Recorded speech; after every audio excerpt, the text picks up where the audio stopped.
नमस्कार, एक बार फिर से स्वागत है आपका हमारे खास शो जनता को जवाब दो में। और मैं आत्मजा आपके साथ। बीपीएससी 17वीं की पीटी परीक्षा रद्द नहीं की जाएगी, ये फैसला पटना हाई कोर्ट की तरफ से सुनाया गया और बीपीएससी के छात्रों को बड़ा झटका लगा। कहीं ना कहीं बीपीएससी के जो छात्र थे, इतने 1-2 महीने बाद भी उनके मन में कहीं ना कहीं थोड़ा भरोसा था कि शायद कोर्ट का फैसला उनके पक्ष में आएगा, लेकिन इसके बावजूद भी फैसला नहीं आया और अब डायरेक्ट मेंस की परीक्षा लेने की बात कही जा रही है। लेकिन इसके बाद छात्रों में आक्रोश है ही, लेकिन वहीं दूसरी तरफ पक्ष की जो पार्टियां हैं वो भी इनका साथ दे रही है। लेकिन सबसे बड़ी बात यह है कि रूलिंग पार्टी जो है उनके तरफ से, उनके सांसद और एमएलसी की तरफ से ये कहा जा रहा है कि विपक्ष गंदी राजनीति करने की साजिश कर रही है और इसीलिए बीपीएससी को मुद्दा बनाया गया। तो क्या वाकई में बीपीएससी को मुद्दा बनाया गया या फिर छात्रों के साथ वाकई में खिलवाड़ हुआ है, उनके भविष्य के साथ खिलवाड़ हुआ है और उनके साथ गलत हो रहा है? अब तो ये खुद छात्र ही बताएंगे कि क्या कुछ है और आगे वो क्या करने वाले हैं। तो इस पे हमारे साथ बीपीएससी के कुछ अभ्यर्थी हैं जो परीक्षा दिए हुए हैं और तमाम तरह की चीजें फेस कर रहे हैं, तो उनसे बातचीत करेंगे इस मुद्दे पर और जानेंगे कि उनकी क्या राय है। क्या कहेंगे, क्या वाकई में विपक्ष राजनीति कर रही है या फिर स्टूडेंट्स को प्रॉब्लम हो रही है? देखिए मैम, हम राजनीति के मैटर में तो कुछ नहीं कहना चाहते हैं। हमारा एक ही मुद्दा है, री एग्जामिनेशन का मुद्दा है। लगातार हम लोग 102 दिन आज हो गए हैं गर्दनी बाग की धरती पे बैठे हुए थे और अभी बैठे हुए हैं। जब सरकार हमारी बात नहीं सुनी तभी हम लोग न्यायालय गए और न्यायालय इसका जो फैसला आया है कहीं ना कहीं हमारे फेवर में नहीं है। तो आगे जो भी होगा उस रुख करेंगे, हम लोग सुप्रीम कोर्ट की ओर रुझान करेंगे, सुप्रीम कोर्ट की ओर जाएंगे। और क्योंकि इन वर्डिक्ट में बहुत सारी चीज़ों को मिसिंग किया गया है, जैसे कि कुछ छात्रों के ऊपर में एलिगेशन लगा हुआ है, उन चीज़ों को नहीं जोड़ा गया है और भी तमाम तरह की चीज़ें हैं जो कि इसमें नहीं जोड़ा गया है। तो उन चीज़ों को लेकर हम लोग आगे रुख करेंगे और सुप्रीम कोर्ट की ओर जाएंगे, क्योंकि लगातार अगर इतनी दिनों से अपनी बात को अगर रख रहे हैं हम लोग तो छोड़ेंगे तो ऐसे नहीं। आप मानते हैं कोर्ट का फैसला मंजूर है आपको? नहीं, कोर्ट का देखिए, कोर्ट तो अपना इंडिपेंडेंट है, वो जो भी फैसला दे, लेकिन उसमें जो जजमेंट है हमने पढ़ा है, लगभग 76 पेज का जजमेंट है और उसमें बहुत सारे लूपहोल्स हैं। क्योंकि जो मुद्दे हमने उठाए थे कि 2 पेपर लिया गया एक ही एग्ज़ाम के लिए और उसको इक्वेट कैसा किया गया, मतलब 2 अलग अलग ग्रुप ऑफ पीपल एग्ज़ाम देते हैं और उसका रिजल्ट एक साथ जारी कर दिया गया है, जबकि एक से ज़्यादा पेपर कभी भी होता है तो उसके लिए नॉर्मलाइजेशन की प्रक्रिया होती है और बीपीएससी खुद बोल चुका है कि हम नहीं करेंगे और जजमेंट में भी लिखा हुआ है कि बीपीएससी ने नॉर्मलाइजेशन नहीं किया है। तो वो कैसे रिजल्ट जारी किया है, ये खुद बीपीएससी को, मतलब कौन सा साइंटिफिक फार्मूला है जो बताना नहीं चाह रही है हम लोगों को। तो अब कोर्ट के समक्ष तो हमने रखा था, जो हमारा जो सेकंड रेट था उसमें प्रशांत शेखर वाला, उसमें जो एडवोकेट थे हमारे अभिनव श्रीवास्तव सर, उन्होंने रखा था इस मुद्दे को कि आर्टिकल 16 में जो अपॉर्चुनिटी की बात है कि सबको बराबर अपॉर्चुनिटी मिलनी चाहिए एग्ज़ाम देने में और पब्लिक एम्प्लॉयमेंट में तो खास करके। तो आर्टिकल 14 और 16 का तो वायलेशन हुआ है, क्योंकि 2 अलग अलग एग्जाम लिया गया और उसको सेम रिजल्ट मान के पब्लिश कर दिया गया। इसको लेकर कमेटी भी बनाई गई थी, उसने भी अपनी रिपोर्ट सौंपी है, उसके आधार पर ये सारी चीज़ें हुई हैं। नहीं, कोई फॉर्मल कमेटी बनाने का कोई नोटिफिकेशन तो नहीं आया था, खास करके बीपीएससी की तरफ से तो कोई कमेटी ऐसी नहीं बनाई गई थी। और जस्टिस लोगों ने सुना भी तो उन्होंने भी कोई कमेटी नहीं बनाई, शायद उनको लगा होगा कि बनाने की ज़रूरत नहीं है, जो भी उनके दिमाग में चल रहा हो। लेकिन हमें तो उम्मीद थी कि कम से कम एक कमेटी बनाई जाएगी और जो आरोप लग रहे थे कि इतने प्रश्न गलत हैं, इतनी धांधली जो हुई है एग्जामिनेशन में, जो एसओपी है उसको ब्रीच किया गया है बहुत जगह पे, उसको लेके एक जांच कमेटी, एक फैक्ट फाइंडिंग कमेटी तो बननी चाहिए थी, जो नहीं हुई। खैर, उच्च न्यायालय का फैसला आ गया है और हम लोग सुप्रीम कोर्ट जाने के लिए पूरी तरह से तैयार हैं और आगे हम लोग सुप्रीम कोर्ट मूव करेंगे पूरी मजबूती। आप लोग सुप्रीम कोर्ट जाने की बात कर रहे हैं, क्या सारे स्टूडेंट्स बिहार के जितने हैं वो आप लोग का साथ देंगे इसमें? बिल्कुल देंगे। आपको पता होगा 29 दिसंबर की बात, बिहार के तमाम छात्र जेपी गोलंबर पर हम लोग एकत्रित हुए थे और शांतिपूर्ण तरीके से हुए थे अपनी मांगों को लेकर के। लेकिन पटना प्रशासन ने सत्ता से प्रेरित होकर के हम बच्चों के साथ किस तरह बर्बरता किया, लाठीचार्ज किया, ये जगजाहिर किस्सा है। जैसे आप हमारे साथी मित्र से पूछ रहे थे कि राजनीति हो रही है आप लोग के साथ, गंदी राजनीति, तो बिल्कुल नहीं, ऐसा अक्सर होता है कि बिहार में कोई भी एग्जाम का पेपर अगर लीक होता है या फिर कुछ भी होता है तो नौकरी पे और स्टूडेंट्स पे और परीक्षा पे, तीनों चीज़ों पे हमेशा पॉलिटिक्स तो होता ही है। विपक्ष तो एकदम मुद्दा बनाती है और सत्ता पक्ष उसको गलत बताती है, हमेशा का यही चलता आ रहा है। बिल्कुल आपने सही कहा। लोकतंत्र के 2 पार्ट होते हैं, पक्ष और विपक्ष।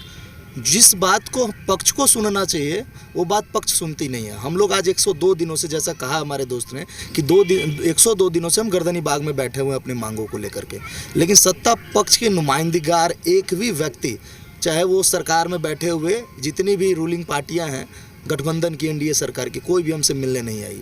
जबकि संविधान कहता है कि with the people of India Bharat का नागरिक अगर अनशन पे बैठा हो, धरने पर बैठा हो, तो सरकार की ये जवाबदेही बनती है कि कोई भी एक व्यक्ति जाके उनसे पूछे कि आप किस लिए धरने पे बैठे हो।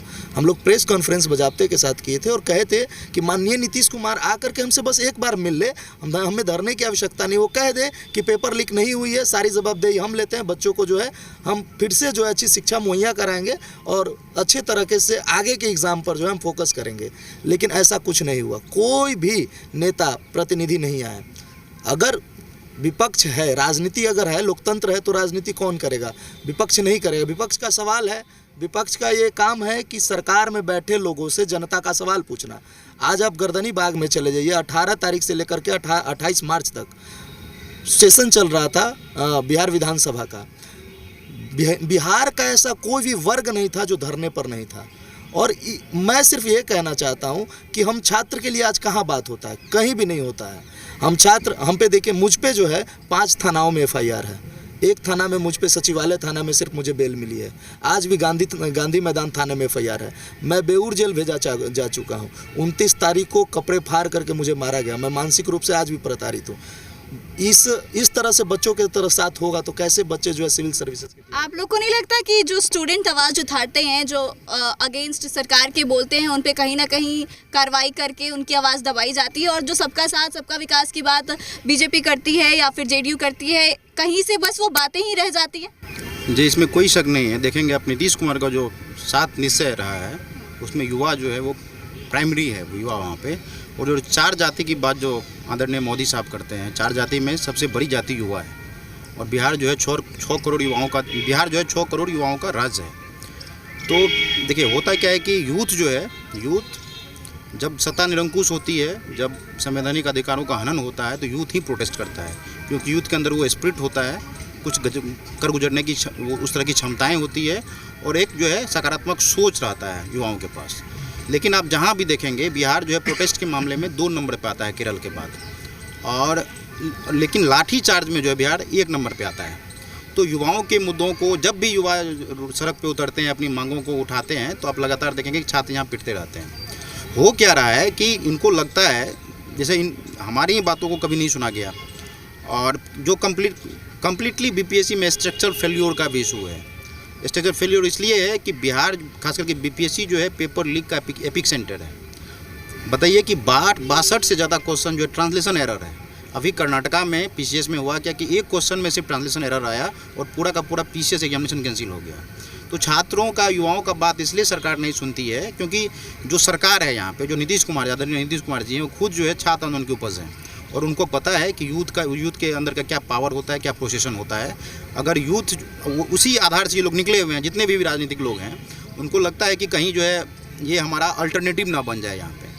तो ये उनको भी डर रहता है। यूथ का क्या है कि यूथ के ऊपर दायित्व तो रहा है बिहार के यूथ पर। जयप्रकाश जी के समय में जब आंदोलन हुआ तो बिहार के यूथ पे ही दायित्व था कि जब देश की शासन और सत्ता जब निरंकुश हो तो उसको अनुशासित करता है बिहार का यूथ। क्योंकि बिहार के यूथ बिहार का यूथ तो कर नहीं पा रहा ना अभी तो। नहीं, हम लोग तो देखिए, ये लड़ाई बहुत बड़ी लड़ाई है। इसका मतलब बहुत बड़ी लड़ाई है। आप BPSC के खिलाफ लड़ रहे हैं, एक तरफ स्टेट के खिलाफ लड़ रहे हैं, ऊपर से अब जुडिशरी के खिलाफ भी लड़ना पड़ेगा। बताइए, जो बर्मा केस का जो मामला है, 100 करोड़ पकड़ा जाना घर में, 15 करोड़ रुपये का जलना, तो हम लोग या कोई भी जनसामान्य जो है हाई कोर्ट में न्याय का उम्मीद कैसे कर सकता है? हो सकता है कि इसी वजह से हम लोग को भी न्याय ना मिला हो, कुछ पहुंच गया हो उधर भी।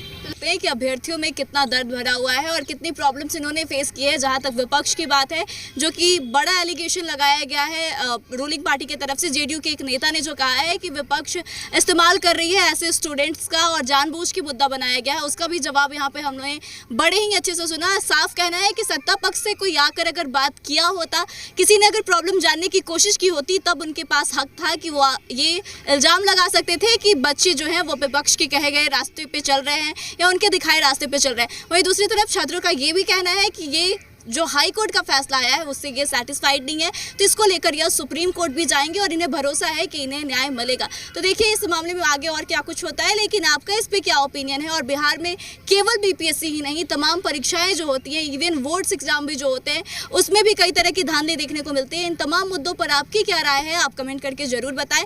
और ऐसे ही जनता से जुड़े बातों को सुनने के लिए और उनकी बातों को जानने के लिए देखते रहे हमारा खास शो जनता को जवाब दो। फिलहाल कैमरा पर्सन जितेंद्र झा के साथ साथ मैं आत्मजा, जी मीडिया, पटना।